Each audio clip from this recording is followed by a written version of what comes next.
Skull Island. It's a place that exists beyond the maps, a land that time forgot. You can feel the raw, untamed energy in the air itself. The jungles are thick, so dense that sunlight struggles to pierce the canopy, leaving the forest floor in a perpetual state of twilight. Strange, vibrant flowers bloom next to carnivorous plants, their jaws waiting for any unsuspecting creature.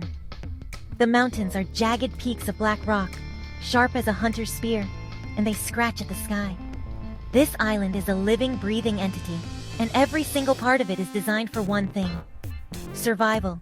It's a brutal, unforgiving environment, a real test of endurance. In this primal world, danger lurks behind every leaf and under every stone. Giant insects, the size of small cars, scuttle through the undergrowth, their chitinous shells clicking in the humid air. Prehistoric dinosaurs, creatures that should only exist in fossils, still roam these lands. The bellow of a Vastatosaurus rex echoes through the valleys, a sound that shakes you to your very core. The rivers are not safe havens. They teem with massive ancient crocodiles and other aquatic predators. To survive here, you need more than just skill and courage. You need to become part of the wild itself, to understand its rhythms and respect its power. But this island is not just a chaotic battleground. It has a guardian, a king. He is a force of nature, as much a part of this land as the mountains and the trees. This is King Kong, the eighth wonder of the world. He is an immense ape, a titan of muscle and fur, with eyes that hold an ancient intelligence. He is the alpha predator, the apex of this brutal food chain. His roar is not just a sound, it is a declaration of his rule, a warning to all who would dare to disrupt the delicate balance of his kingdom. He is the protector, the heart of this wild island. Kong's duty is a constant one. He patrols his domain, his massive feet shaking the ground with every step. He is the island's immune system, dealing with any threat that arises. Whether it's a pack of ravenous raptors threatening a herd of smaller creatures, or a territorial dispute between two giant beasts, Kong is there to enforce order. He knows every cave, every river, and every hidden path. He has fought countless battles to keep his home safe, earning the respect and fear of every living thing on Skull Island. This is his land, and he will defend it with his last breath. One day, a new threat arrived. It was unlike anything Skull Island had ever faced. The sky, usually filled with the cries of pteranodons, grew dark with a swarm of something unnatural. An army of giant scorpions, each the size of a wolf, swarmed onto the beaches. Their carapaces were a sickly yellow-brown, and their pincers snapped with a chilling metallic sound. They moved as one, a tide of venom and chitin, poisoning the ground they walked on. Their tails, armed with deadly stingers, arched over their backs, ready to strike. The island's native creatures fled in terror from this invading horde. Leading this terrifying army was a monstrous being, a nightmare given form. This was Scorpion Man. He stood twice as tall as a man, a grotesque fusion of human and arachnid. His upper body was that of a powerful warrior, with skin as tough as leather, but his lower half was the segmented body of a colossal scorpion. Two massive pincers replaced his hands, strong enough to crush solid rock into dust. His face was a mask of cold cruelty, with multiple glowing red eyes that scanned the island for its king.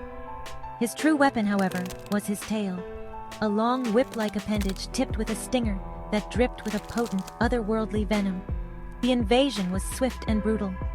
Scorpion Man's army poured into the jungles, their venomous stingers bringing down creatures many times their size. The natural order of the island was thrown into chaos. The predators became the prey. The air filled with the sounds of battle and the screeches of dying animals. Scorpion Man was not just a conqueror. He was a destroyer. He sought to corrupt the island, to twist it into a reflection of his own venomous nature. He wanted to find the island's heart, its protector, and crush it completely. He was looking for a real challenge. Kong sensed the disturbance immediately.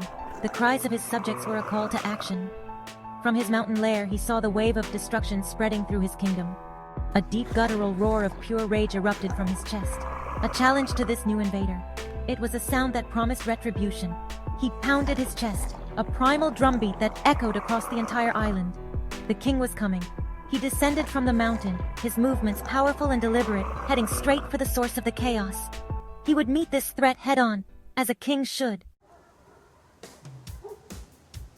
The two titans finally met in a vast ancient clearing, surrounded by the giant skeletal remains of long-dead beasts.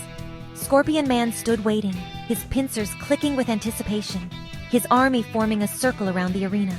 King Kong emerged from the dense jungle, his eyes burning with fury. He let out another earth-shattering roar, a direct challenge to the grotesque invader. For a moment there was silence, the calm before a hurricane. The air crackled with tension. Then, with a scream of defiance, Scorpion Man charged forward, his powerful legs carrying him across the ground with terrifying speed. The epic showdown had begun. Kong met the charge with his own raw power. He was a brawler, a force of nature. He swung his massive fists, aiming to crush his opponent. But Scorpion Man was agile and cunning. He dodged and weaved, his scorpion legs giving him incredible mobility. He lashed out with his giant pincers, trying to grab hold of Kong's limbs. The sound of chitin clashing against bone and muscle echoed through the clearing. Kong grabbed a massive log, the trunk of an ancient tree, and swung it like a club, smashing several of the smaller scorpions who dared to get too close. Scorpion Man was a difficult opponent. His tough exoskeleton deflected many of Kong's powerful blows. He was not just strong, he was a skilled fighter. He used his pincers to block and parry, looking for an opening. He managed to clamp one of his pincers onto Kong's arm, the immense pressure making the great ape roar in pain. But Kong's strength was legendary. With a surge of adrenaline, he tore his arm free and retaliated with a brutal series of punches that sent Scorpion Man staggering backward. The ground trembled with the force of their struggle. The real danger, however, was Scorpion Man's venomous tail. It was his ultimate weapon. As the battle raged, he constantly tried to strike Kong with his stinger. The tail was fast as a whip, lashing through the air with a deadly hissing sound. Kong had to be constantly aware, dodging and deflecting the venomous tip. In one heart-stopping moment, the stinger sliced across Kong's chest, leaving a deep gash. A searing pain shot through the king's body as the venom began to work its way into his system. For the first time, the mighty Kong stumbled, his vision blurring. The venom was potent, a poison designed to bring down giants.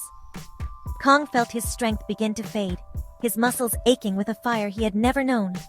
Scorpion Man saw his advantage and pressed his attack, his red eyes glowing with triumph. He moved in for the kill, his pincers snapping and his tail poised for the final fatal strike. The smaller scorpions, sensing their master's imminent victory, began to close in, their own stingers raised. For a moment, it seemed that the King of Skull Island was about to fall. The island itself seemed to hold its breath, watching its protector falter. But Kong was more than just a beast. He was a king with an indomitable spirit. He was the heart of Skull Island, and the island was a part of him.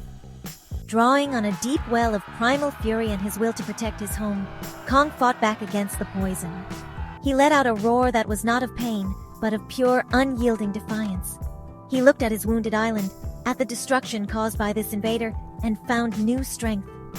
He was not just fighting for his own life, he was fighting for the survival of his entire world.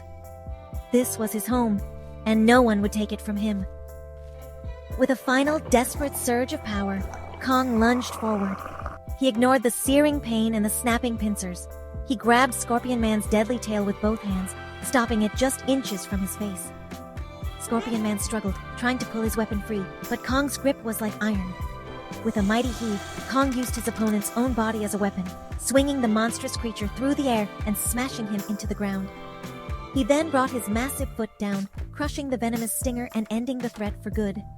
The defeated Scorpion Man lay broken, his army scattering in fear.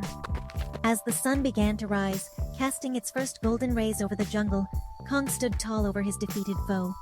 He placed a foot on the chest of the fallen invader and let out a triumphant roar that echoed from the mountains to the sea. It was a roar of victory, a declaration that the king still reigned. The battle was over. The invading army had been vanquished. Peace and order were slowly restored to Skull Island. King Kong, battered and wounded but unbroken, once again stood as the sole, undisputed guardian of his wild and precious kingdom. The king had saved his home.